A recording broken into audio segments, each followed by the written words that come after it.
St. Pamphilus, Martyr, 309, Caesarea, Palestine. St. Pamphilus was of a rich and honorable family, and a native of Beretus, in which city, at that time famous for its schools, he in his youth ran through the whole circle of the sciences, and was afterward honored with the first employments of the magistracy. After he began to know Christ, he could relish no other study but that of salvation, and renounced everything else that he might apply himself wholly to the exercises of virtue and the studies of the Holy Scriptures. This accomplished master in profane sciences, and this renowned magistrate, was not ashamed to become the humble scholar of Pictorial, the successor of Origen, in the great catechetical school of Alexandria.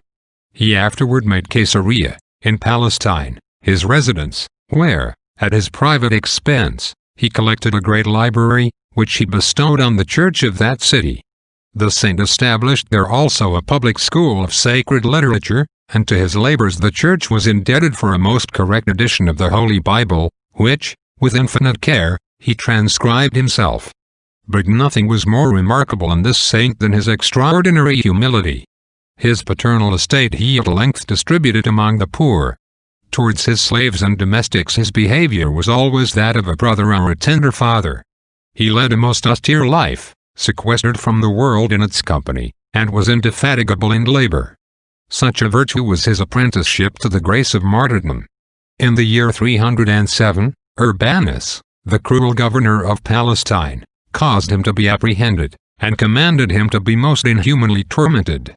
But the iron hooks which tore the martyr's sides served only to cover the judge with confusion. After this, the saint remained almost 2 years in prison. Urbanus, the governor, was himself beheaded by an order of the Emperor Maximinus, but was succeeded by Firmilian, a man not less barbarous than bigoted and superstitious. After several butcheries, he caused St. Pamphilus to be brought before him, and passed sentence of death upon him. His flesh was torn off to the very bones, and his bowels exposed to view, and the torments were continued a long time without intermission, but he never once opened his mouth so much as to groan. He finished his martyrdom by a slow fire, and died invoking Jesus, the Son of God. Reflection.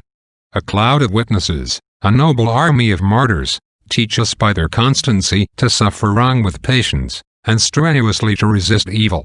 The daily trials we meet with from others or from ourselves are always sent us by God, who sometimes throws difficulties in our way on purpose to reward our conquest, and sometimes, like a wise physician, restores us to our health by bitter potions. Amen.